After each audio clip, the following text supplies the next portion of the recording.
So before we get started, congratulations to Kendrick Lamar for the Super Bowl, man. Listen, man, I just woke up, man, and I couldn't really hold it in, man. I'm like, I was supposed to go back to sleep, man, but I'm like, yo, listen, man, I gotta talk about this, man. I ain't been on this channel in a minute, but I gotta talk about this. So you about to get an A1 rant, man. Listen, Jay-Z is a slime ball. Jay-Z is quite possibly the slimiest rapper of all time. And I'm not saying anything about how he raps or his catalog or anything. Like, he's an incredible rapper. I really love him as a rapper. As just outside of rapping, he's a piece of shit. And we're not about to go through everything that he ever did. This is what we about to do, man. We about to just talk about this Super Bowl situation, man.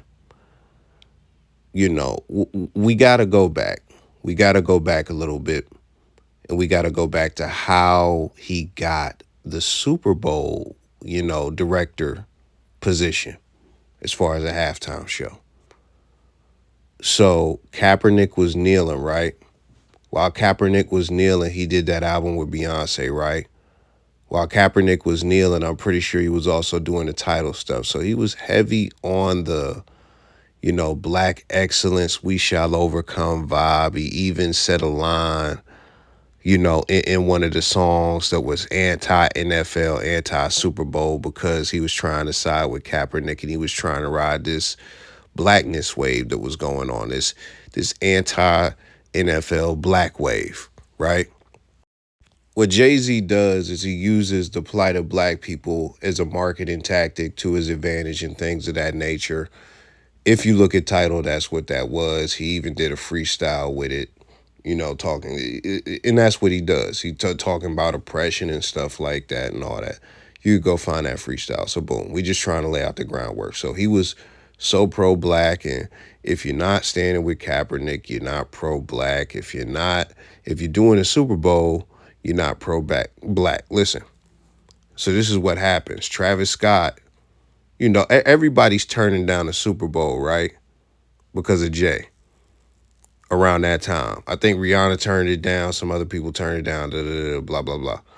Travis Scott, they told him to turn it down. He didn't turn it down. He actually accepted it. Meek Mill is a bootlicker, so Meek Mill had something negative to say about it.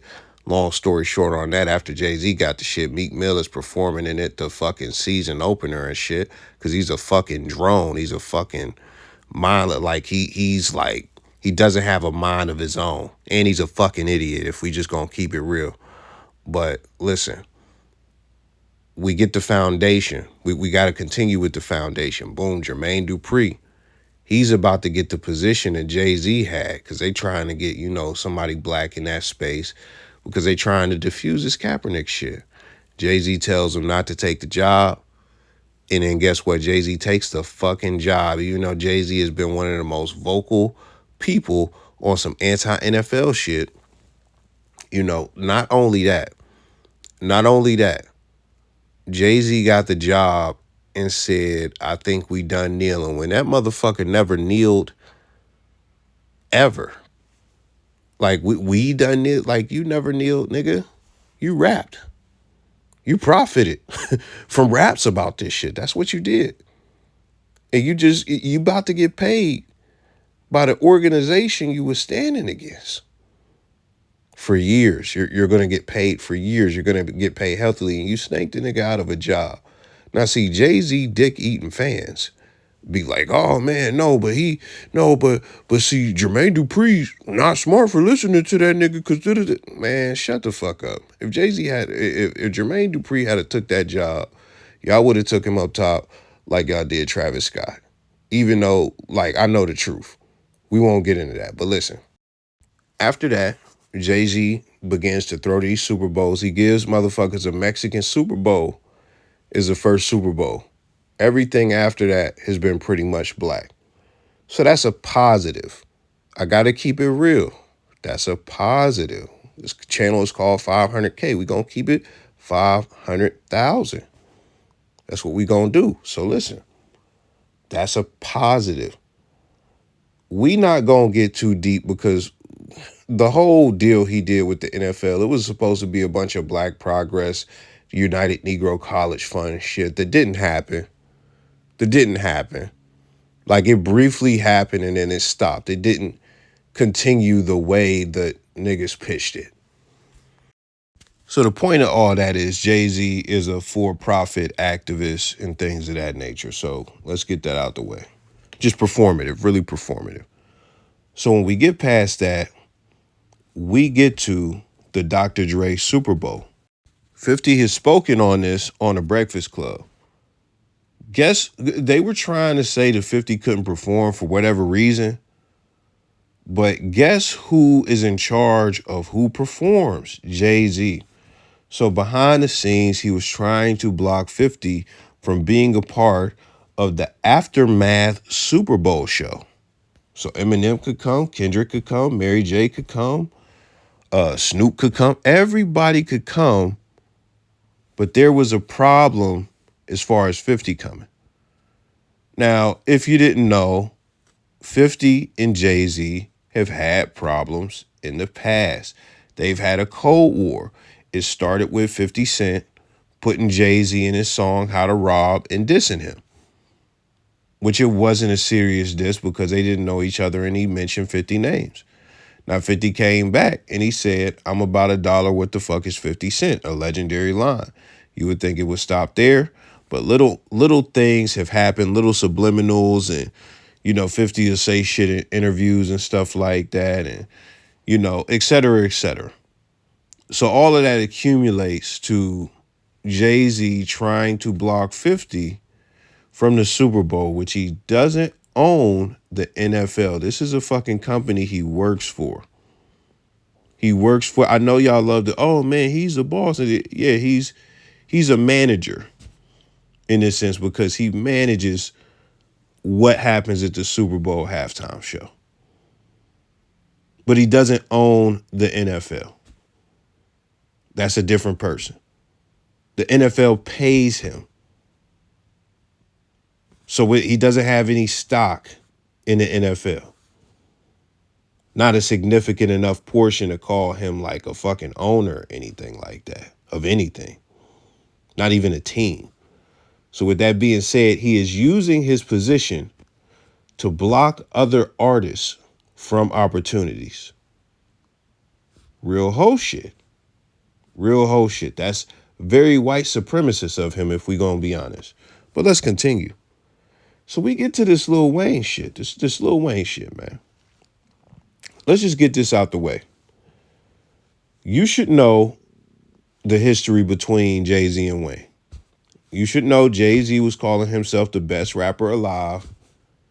Then Wayne, after Jay-Z retired, started calling himself the best rapper alive. Then when Jay-Z decided, you know what, this retirement shit is not really for me, I'm going to come back and rap. They both start hitting each other with subliminals. Even during this time frame, Lil Wayne has called Jay-Z the best rapper alive and stuff like that in interviews. He has given him praise in interviews. He never talked down on Jay-Z in an interview. They even did Hello Brooklyn together and all that stuff. But when it comes down to it, it was like a Cold War as far as rapping. It wasn't anything hardcore. The worst it got is when Jay-Z hit this nigga with a subliminal like, niggas spending baby money, niggas ain't even got my lady money. Motherfucking Lil Wayne responded with talking about baby money. I got your baby money. Kidnap your lady and see how much you love your baby money. He responded with something like that. Jay-Z responded with some forgettable shit on Magna Carta. So it was a subliminal war. They were sending lines at each other, sending shots. We get past that, bro, that's 10 years ago. It was 10 years ago, and it's just not that deep. And I know some of you dick eaters is going, oh, how you going to say it's not that deep? He talked about his wife. Nigga, you don't know how deep it is. Man, them niggas wasn't ever about to see each other or do nothing. It was never a serious threat between either of them.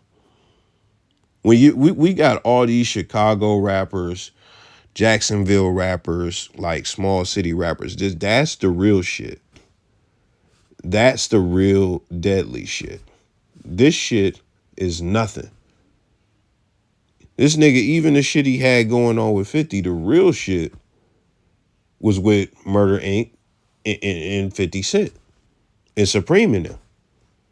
That's real beef. This rap shit is not real beef. So let's just get that out there. This shit is just entertainment, dog. Like, Young Thug got this nigga tour bus shot up. Like, that's realer than anything that was ever gonna happen between Jay-Z. Jay-Z ain't had nothing happen to nobody since he hit somebody in the head with a bottle and was rapping about that shit with R. Kelly on Not Guilty. But listen, enough of the rebuttals for arguments that might be made in the comments that haven't been made. Listen, so on the YG podcast, 7 months ago, they have Lil Wayne on. They asked him, do you want to be on the Super Bowl, man? He look at the dude crazy and stuff like that. You probably seen the clip, man. I have a screenshot, hopefully, around this point. But listen, he basically said that he hopes he get it, fingers crossed. He's getting prepared for it.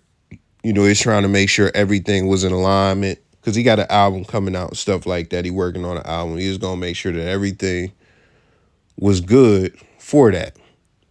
The announcement comes out, and it's Kendrick Lamar. Now, you have to understand the level of hating that Jay-Z is doing. It's like 3D chess as far as what he's doing, man, because this is a crazy, it's just like, I think he look in the mirror and say, bruh, how can I just fuck niggas over? Because everybody expected to be Wayne, but like, I love using my power, like, so I could just book anybody else but Wayne, but who could I book that would really shake this shit so crazy?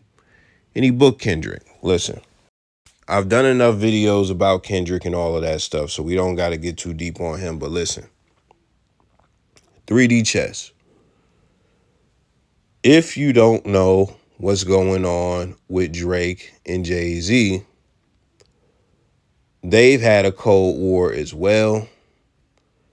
You know, this nigga is not only a threat to Jay-Z's legacy, but when Jay-Z was on his fake pro-black title shit, you know, the company that he sold his shares in and left after he convinced niggas that this was for black people and black excellence and black. He sold his shares. Now it's like, okay, is this still for black people or was this just some business shit? Was this just some business shit or was this for black people? Should I stay paying for title even though you're not attached to it and you was like everybody was fucking with it because it was supposed to be black excellence and black progress and shit? You know, it was supposed to be a black-owned streaming service, and that's what we was all rallying behind, but you sold it to a white billionaire. Like, what are we doing? Like, what, so should I keep my shit, or since it's white now, I should go and get Apple Music like I should have been did, stuff like that. But anyways, when he was doing all of that, like, come over here because this is black and we got to, you know, do shit for the black people so we could own the black shit and da-da-da-da-da. Drake said, fuck that, and went and did a deal with Apple. You want to know the irony before I continue? The irony of this, like, ooh, buy black and black owned and shit. Like, if the shit is black owned, but you are using your power when you get in positions as a black guy to hinder other black people, that's funny to me. Because, yeah, you could say, okay, he put Kendrick on, but listen, we talking about hip-hop culture. Lil Wayne is a top 5 rapper of all time. I don't give a fuck if you like some Fab Five Freddy fan ass nigga. It's almost objective. The Lil Wayne is a top 5 rapper of all time. Any way you cut it. If we talking lyrically, if we are talking fucking musically, if we are talking success-wise, he could knock all those boxes. Any top 5 you create, he should be in the top 5 objectively. Fuck your taste. If we're talking about who is actually good, who has actually accomplished shit, he should be in the top 5. He is from New Orleans. He is from Louisiana. The Super Bowl is in New Orleans Louisiana. You have been doing all these black ass Super Bowls, and then you block him from this opportunity because you were petty. It's very ironic because even though we're talking about millionaires and shit like that, it's still exactly what I said. You were pretty much you have prejudice against Lil Wayne, who is a black man. So you were using your power to hold him back. Never seen him hold nobody white back. Never seen him do anything like that through his whole fucking career because he's never had the power to do anything to anybody white. It's just what it is. No matter how much money he got, he's never been in a position to do anything. You know, the most this motherfucker did, he said, he said y'all killed XXX Temptation because he's from Florida, but y'all didn't kill Zimmerman. The streets is done. And such a catchphrase rapper, but he come out with a cool catchphrase every 5 years. It's turning into like every 7 years around now because he hasn't said anything that's really caught since that, but listen, let's go back 5 steps as far as this Drake shit. So boom, him and Drake have very subtle issues and things of that nature. Him booking Kendrick while Kendrick is having an incredible year after winning the beef with Drake is a chess move and a big fuck you to Drake. That's what that is. Because this not like us shit. Everybody said, oh, when the football HBCU season come, they gonna go crazy. Man, every band played they hand opening week. Opening week of college football, everybody played not like us, to the point where a collage was made of HBCU bands around the nation playing not like us. So we were done with that. And then, as far as the rest of the year, we was just going to ride that out. The crip walking, you can't hear the steps from the crip walking no more. It's died down. They talking about catching fades again. They set tripping again, all that shit. YG sold 8,000, even though he did a big diss against Drake. And when I say big, I mean he just did a video for it, not that it performed well.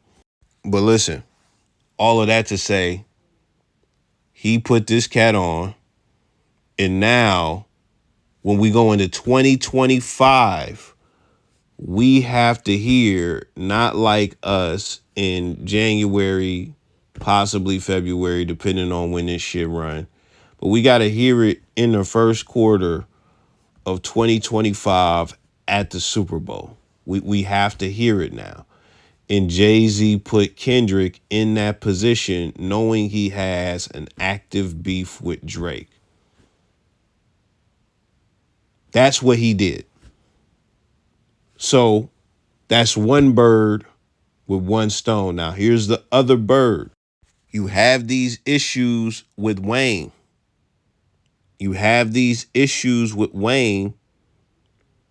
And everybody, even Master P, spoke up. And think about that. No Limit and Cash Money were kind of at odds when they first came out. I remember Baby saying something along the lines of, well, our shit is reality music. They shit ain't real. We could come back to the hood. They can't come back to the hood. All this stuff. That's what they had like static for real. 20, 30 years later, close to 30 years later, bruh, Master P like, bruh, give Wayne that spot. Give Wayne that spot, bruh. You got Master P saying that. Cam and Mace did a whole segment today saying, bruh, this cat is a hater. And they also pointed out that they were supposed to do some deal with Fanatics, but Jay-Z has some type of ownership or stake in Fanatics to where he blocked that too. Because that's what he does. That's what he does. He does little hoe shit like that. So when you look at that, you know the history. You know how he get down. He killed 2 birds with 1 stone. To some of y'all, that is admirable or admirable, however you say it. to me, when you look at the culture, it's like this is supposed to be a big moment in the culture. And you were taking that from Wayne. That's crazy. That's crazy. Even Lil Wayne manager put up a tweet and said, just disappointed but motivated. Basically, I'm going. We gonna never be in this type of position again. We gonna begin to control what's going on. Now listen, while I feel him on that, duh. And the reason I say duh is because that's how Jay-Z separated himself 15 years ago, like over 15 years ago, damn near 20 years ago. Definitely over 50, when he like separated from Dame Dash and became an executive, because it's one thing to say, okay, man, we came in 100 grand strong and we had a partnership with Def Jam, and Dame was, when he had all his teeth, he was running around terrorizing the Def Jam offices on legendary footage and stuff like that. And that's one thing to say, that we were both label owners at Def Jam for a sub label. That's one thing. It's another thing for a rapper to become the head of Def Jam. That's a whole nother thing for a rapper to become the head of a label. And ever since that, Jay-Z has put himself in places of control the whole time. Listen, LL was speaking on Jay, like they try to throw Jay-Z name in front of LL during these interviews and stuff like that. Because on the Breakfast Club, I think it was, they was talking about rappers who don't write and stuff like that. And they mentioned Jay-Z and Big. What LL said was, Big was my man, but everybody don't, and he just started speaking real general. He started speaking real general because he didn't want to speak on Jay because the beef is 500 years old. The beef is 500 years old. So I think they even asked him during that same interview, did he ever battle? I think it was Jay-Z, I think. I'm not sure. It was either him or Big. I can't remember, man. He said they laughed at him or whatever the case was. I can't remember. You could go and watch the interview. But listen, what happened with him and LL back then was like, from my understanding, from what I remember, is that they might have had like some little shit happen, because LL used to call himself the GOAT. So it's possible they had a Cold War going on. And I'll just be honest, New York, not currently, like currently you got the whole drill rapper shit. So it's a whole different type of landscape. Like niggas is really trying to hurt each other. But back then, during like, the non-drill rap times of the 90s in the early 2000s, like New York niggas was just the biggest haters on the planet. And guess who they hated the most? Themselves. They hated each other. So it's not hard to believe that they had some animosity towards each other. But what happened when Jay-Z was the owner of the label, I think Method Man was having issues or something like that. If I'm correct, that might be false. I don't know, man. But listen, LL was also having issues at the label with releases and things of that nature. I just Googled it, and his gripe was Jay-Z not promoting his songs. So going back to the whole Wayne thing and stuff like that, the whole point is like what you wanted to do as far as Wayne, you had Young Money, that's cool, and you became somewhat of an exec, I'm pretty sure, to some extent, I guess. And he may have stake in Lil Wayne and Nicki Minaj. If he does, that is incredible. That is incredible. The fact he even put those on and they're attached to his name, that's incredible. But what you're supposed to do, through the Jay-Z blueprint, is just continue to get a bunch of business. Like, really, I'm going to just be real. I'm going to get this out what I was going to say first. But through the Jay-Z blueprint, what you're supposed to do is get yourself in positions to where you can pretty much hire a bunch of talent and be in control of what's going on in the entertainment industry as far as different pockets and be a CEO.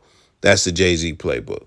This is the thing that I was about to say that I cut myself off to say. Listen, When you a multi-millionaire and you set your life up to where you don't have to do shit, why, like, and that's not your passion, why would you do it? And that's how come Wayne be fucking skateboarding to this day and doing like podcasts with skateboarders and stuff like that and just be chilling. Because Wayne liked to do what Wayne liked to do. And Wayne grinded so hard as a rapper during his career that he gonna have records that's gonna get him some type of checks regardless. Cause I'm sure he owns his publishing and shit like that. But outside, the only issue he had was where, because you never heard him complain about nothing other than Baby not letting him drop that album. That's the only thing you heard him complain about. And I would love to think that he has his publishing, but who knows, man? Because you know how predatory even niggas that you attach to in the record industry could be. But listen, he didn't want to do that, so he didn't do it. But when things like this happen, they shouldn't happen. And I can get on here and complain, just like his manager can go and complain, and everybody could be upset, disappointed, et cetera, et cetera. But when you look at it, this is happening because Jay-Z not only is a snake, but he puts himself in powerful business positions. And these business positions are always related to the culture to some degree. Now listen, I got everything off, so we done for today, man. Please put a like on the video if you made it this far. Subscribe if you're new here, all that good stuff, man. I am gone.